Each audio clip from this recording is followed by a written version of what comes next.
Hi everyone, this is a new pattern puzzle. Here is your question. Try to understand each and every word given, and you are given 4 questions based on this set. You have to answer these 4 questions in less than 15 minutes. Observe the given information carefully, pause the video, try to solve this question first, and then get back to the video. Okay, now let me explain you this set. The given information says that a person is trapped inside a room. The only way to get out is to find the key which is stored in a safe.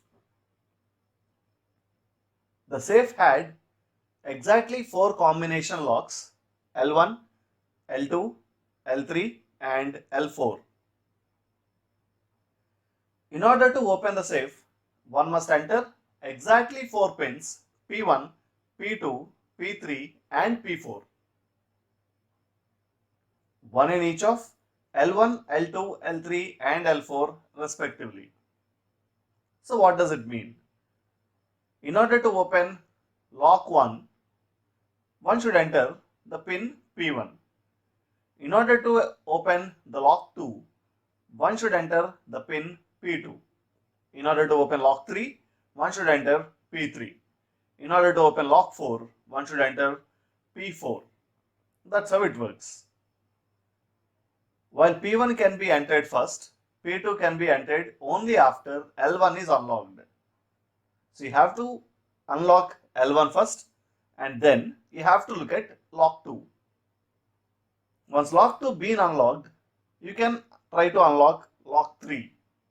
This is how it works. And in addition to this, you are given that each key is a 4-digit number. Here, I want you to understand this. A 4-digit number cannot start with a 0, but a 4-digit lock code can start with a 0. If you set a 4-digit lock code to your mobile, you can set the first digit as 0. It works. That's the best example here. And now, in addition to this, you are given that with the first digit at the extreme left and the last digit at the extreme right. So you have to consider that it's your left, that it's your right. Extreme left, which means that the first left. Extreme right is the first right. Now, you are given 7 conditions here. So from 1 to 7. To make your work easy, let me write those 7 this way. Now, to solve this question, let me prepare a table this way. If you understand this, this is P1, which is a 4-digit lock code. I will write the first digit here, second digit here, third here, and the fourth one here. Same is the case with P2, same is the case with P3, and same is the case with P4. Now let us look at the first condition. The first digit of P1 is the same as the last digit of P3. The digit what you write here should be written here. So let me mark it with the same symbol this way. Now let us look at the second condition.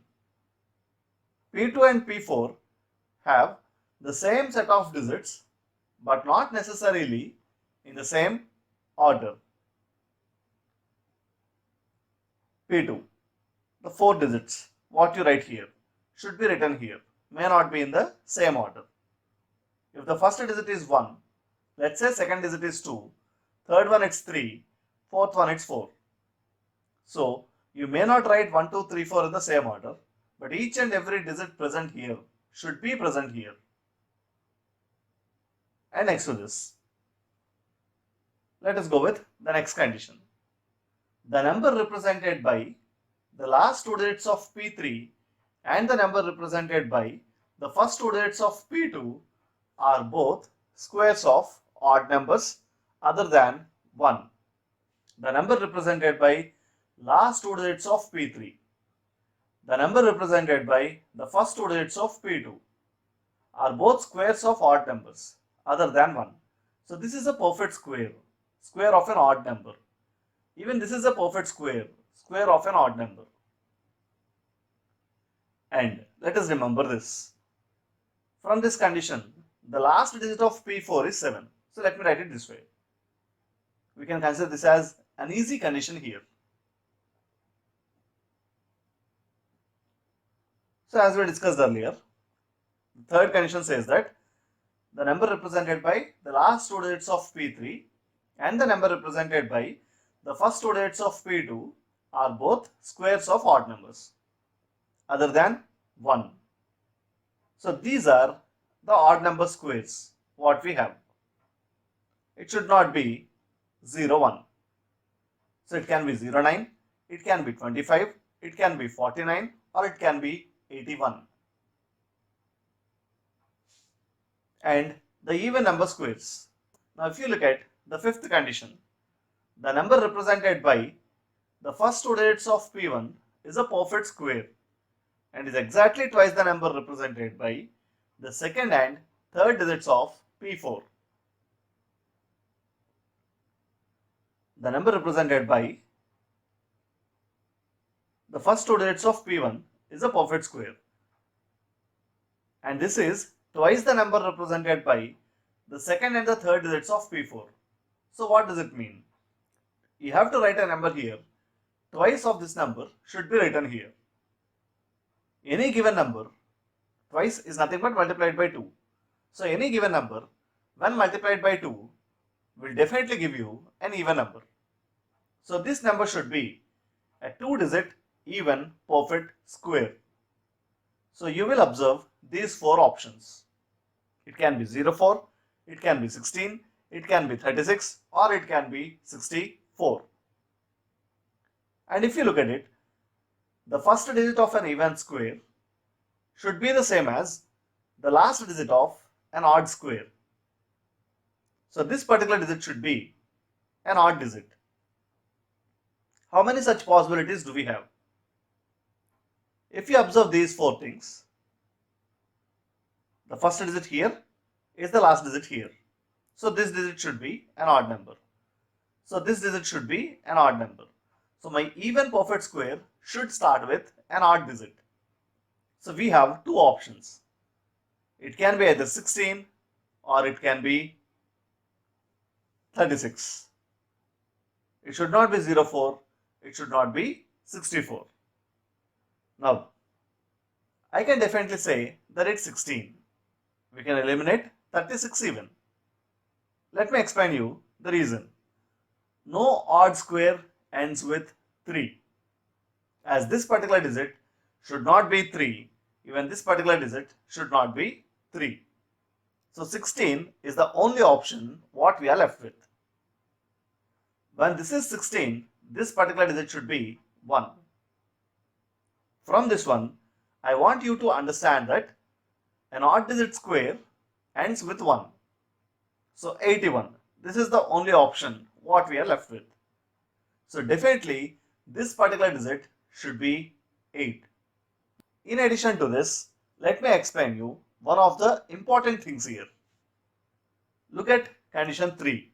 The number represented by the last 2 digits of P3 and the number represented by the first 2 digits of P2 are both squares of odd numbers other than 1.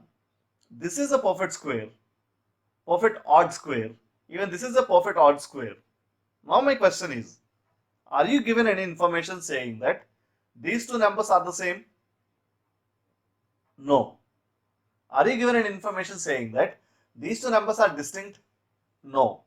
Which itself says that these 2 digits may be the same as these 2 digits, or these 2 digits may not be the same as these 2 digits. We cannot predict anything as information is not clear.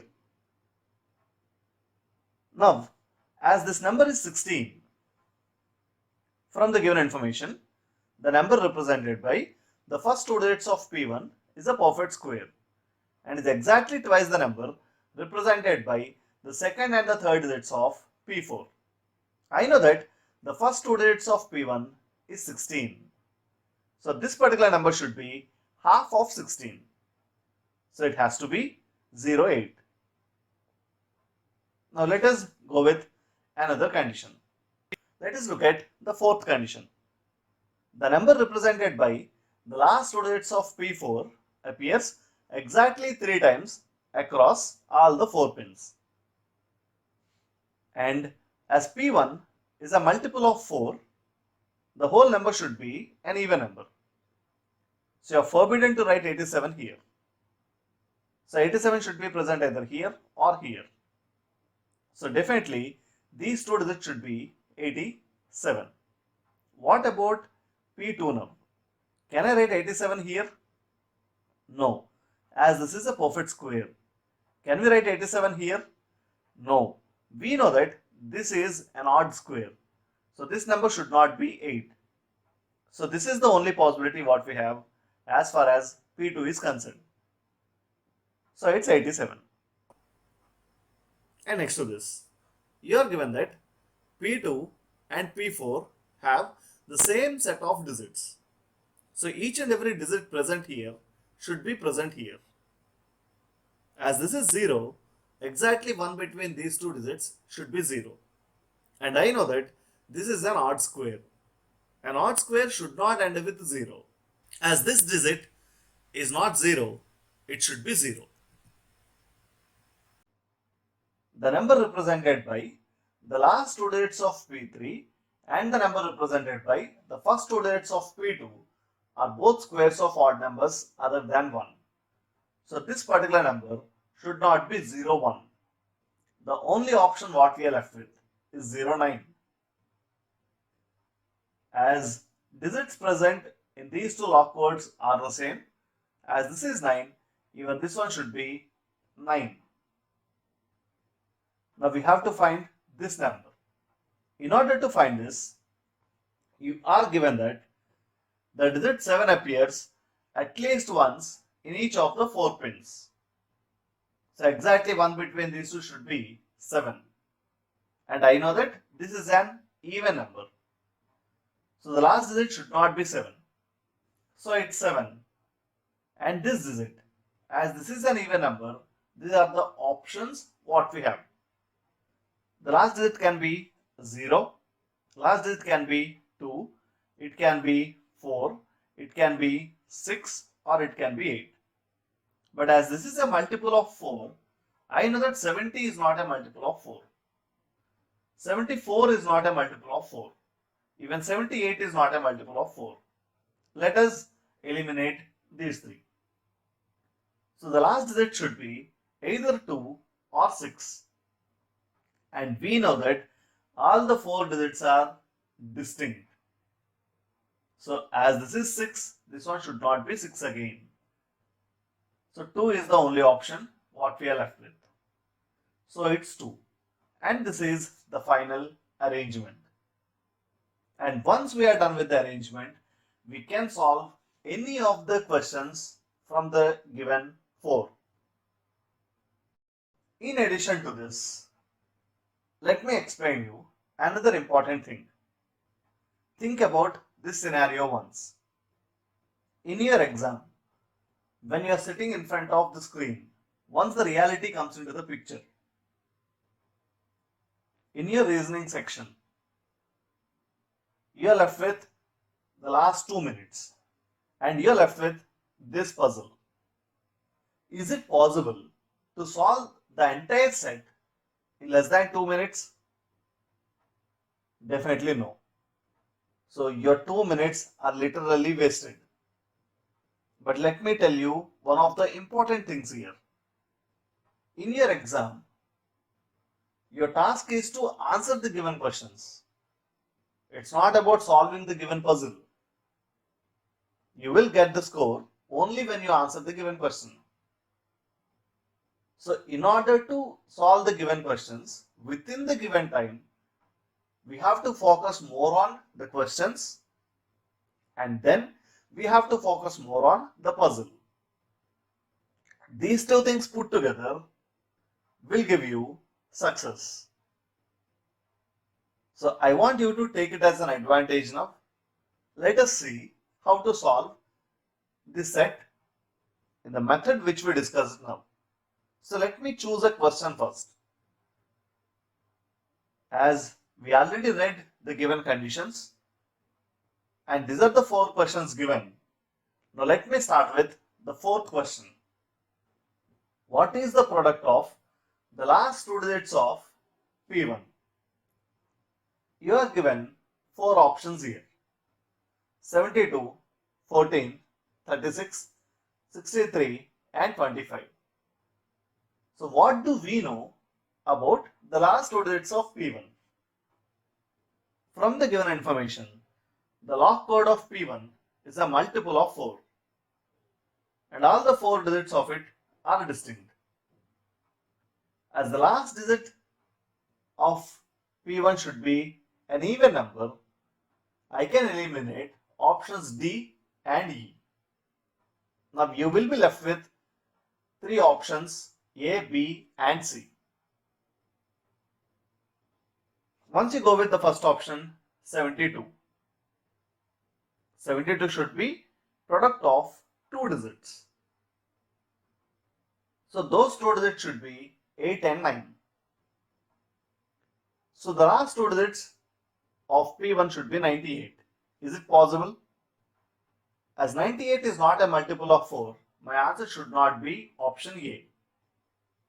Now let us look at option C, 36. When you write 36 as product of 2 digits, it can be written either as 9 into 4 or 6 into 6. In either of the instances, these two numbers are not divisible by 4. So I can eliminate option C even. So we are left with B, 14. When you try to write 14 as product of 2 digits, it can be written as 7 into 2. So the last 2 digits of P1 should be 72. Let me write it this way. I think it's clear. Now let us look at another question. Let me choose question number 2. What are the last digits of P1, P2, P3 and P4 respectively? I know that the last digit of P1 is 2. I know that the last digit of P4 is 7. So my answer should start with 2 and end with 7. So I can eliminate options A and E. So still you are left with 3 options. Hope you guys remember this condition. This is an odd square. From the given information here, the number represented by the last 2 digits of P3 and the number represented by the first 2 digits of P2 are both squares of odd numbers other than 1. Along with that, condition 5. The number represented by the first 2 digits of P1 is a perfect square and is exactly twice the number represented by second and the third digits of P4. When you try to put these two things together, here, as this is an odd square, this number should not be even. So it should not be 0. So I can eliminate option B even. So these are the 2 things what we are left with. Can I write 9 here? When this is 9, even this digit should be 9.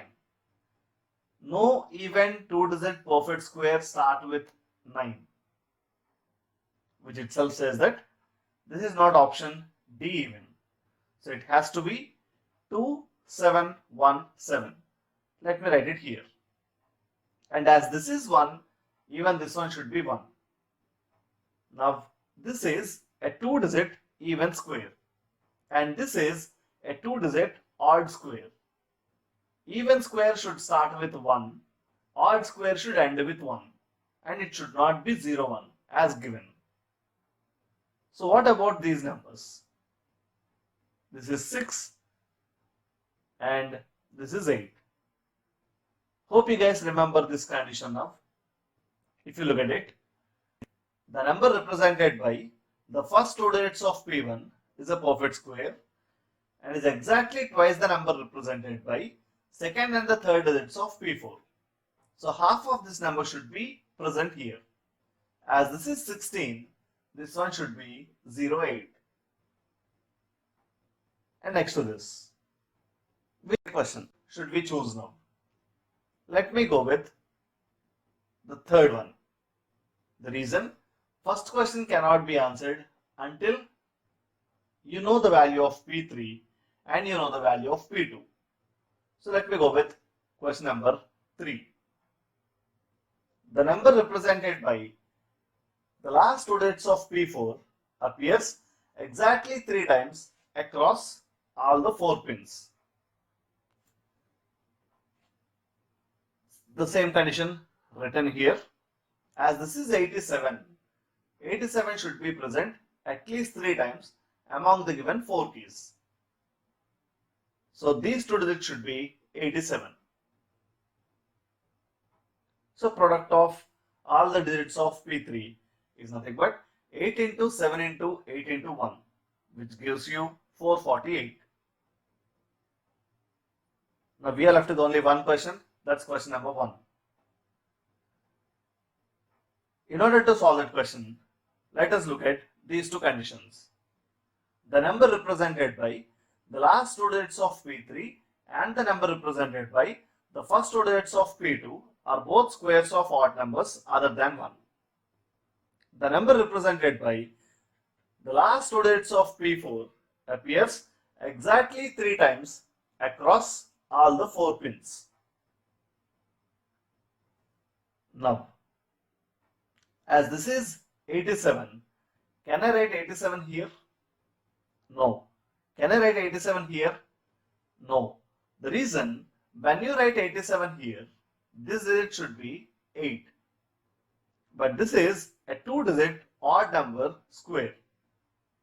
A 2-digit odd number square should not end with 8. As this is not 8, so this is the only possibility what we have. So this digit should be 8. And you are given that each and every digit present here should be present here. So exactly one between these two should be a 0. And this is an odd number square. Odd number square should not end with 0. So this digit should be 0. And you are given that this is not 0, 1. If you look at it, odd numbers other than 1. So this one should not be 0, 1. So it has to be 0, 9. That's the only option what we are left with. Now P3 minus P2, 8781 minus 0987, which gives you 7794. This is how it works. So here we are done with one of the new pattern puzzles. Here are some suggestions for you. See you soon in the next lesson. Thank you.